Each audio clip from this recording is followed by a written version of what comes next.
품격 있는 아재매 여러분 안녕하십니까? 빨간 아재입니다. 역대 가장 훌륭한 장관이라던 박순애 교육부 장관이 어제 사퇴를 했습니다. 표면적으로는 만 5세 아동을 초등학교에 보내는 학제 개편안 논란에 책임을 지고 물러난다는 건데요. 그런데 조금 억울했던 모양이에요. 이 사퇴 발표 직전까지 박순애 장관이 자기 혼자 책임을 지는 것에 대해서 반발하고 있다, 이런 보도도 나왔습니다. 실제로 지난 7월 29일에 박순애 장관이 윤석열 대통령에게 업무 보고를 하던 날 기자들하고 간담회를 가졌거든요. 이 자리에서 기자들이 물었습니다. 이 학제 개편안이 왜 갑자기 나온 거냐라고 물었더니 이게 갑자기 나온 게 아니고 대통령직 인수위원회에서도 논의가 됐고 대통령도 언급을 한 적이 있다라고 발언을 했습니다. 그런데 당시 대통령직 인수위원장은 누굽니까? 바로 안철수 의원입니다. 오늘은 이 안철수 의원에 대해서 좀 파보려고 합니다. 때마침 어제 MBC가 당시 대통령직 인수위원회에서 구체적으로 논의된 바는 없고 안철수 위원장이 과학기술교육분과 위원들하고 밥 먹는 자리에서 한마디 한 게 전부다, 이렇게 보도를 했습니다.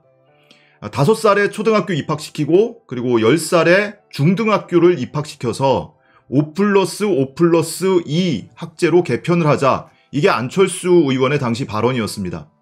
그런데 인수위원회 교육분과에는 교육 전문가가 단 한 명도 없었습니다. 이 분과의 인수위원이 3명이었는데요.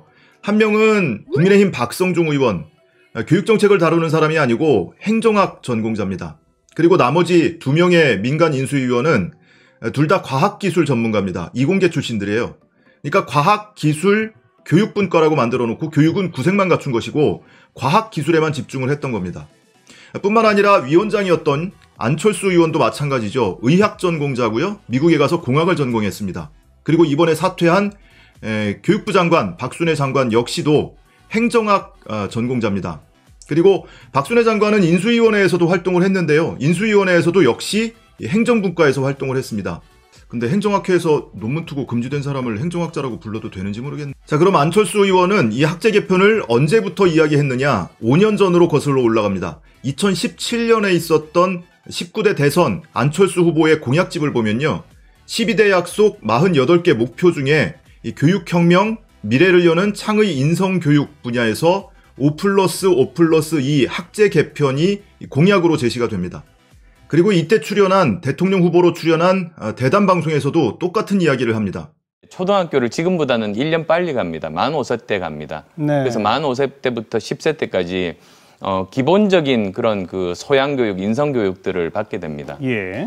그리고 나서 이제 만 10세부터 만 15세까지 그때가 이제 지금의 중학교와 고등학교를 좀 합한 형태인 중등학교를 가게 됩니다. 그 다음에 이제 그 대학을 가려고 하면 무조건 아무것도 모르고 그냥 대학 전공을 택하는 것이 아니라 지금 시범적으로 중학교에서 실시되고 있는 자유학기제처럼 그것을 이제 2년제 학교에서 하게 되는 겁니다.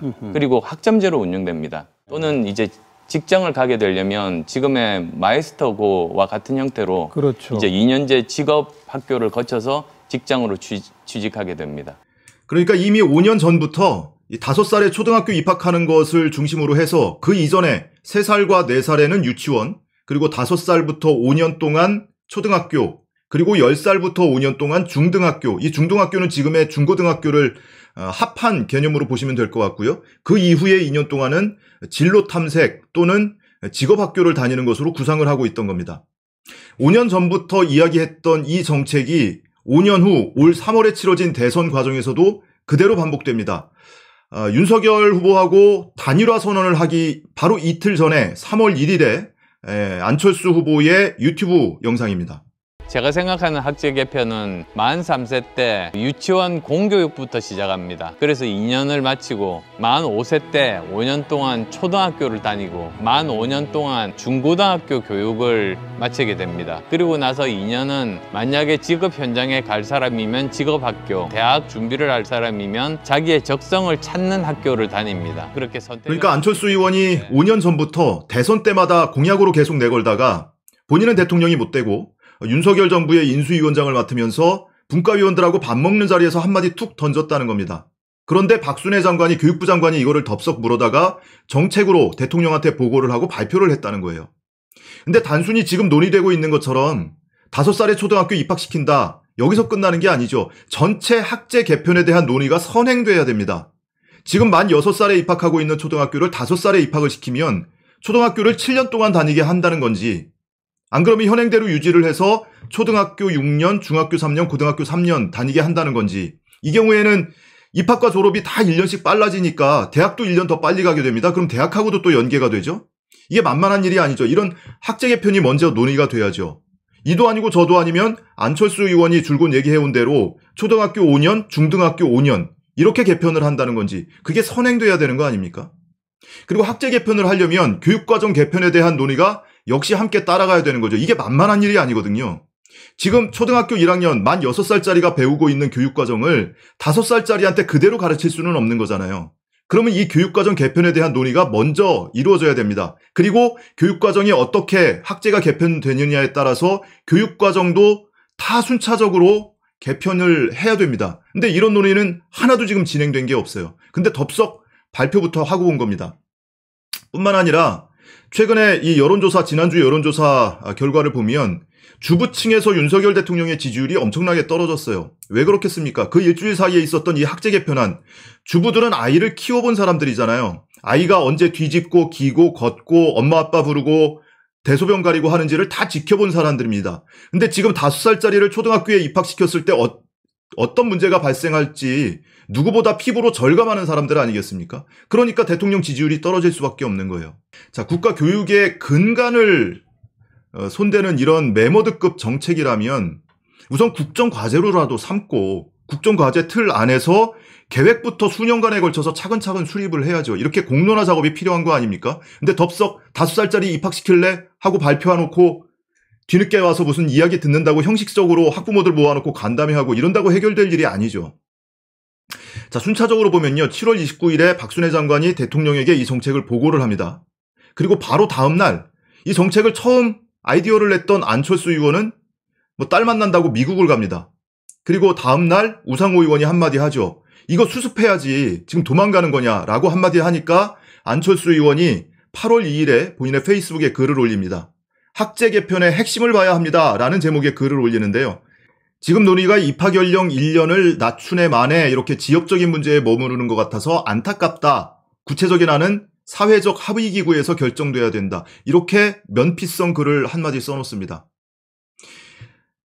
본인이 5년 전부터 소신으로 가지고 있었다면 그 5년 사이에 조금 더 구체화된 안을 마련했어야 되는 거 아닙니까?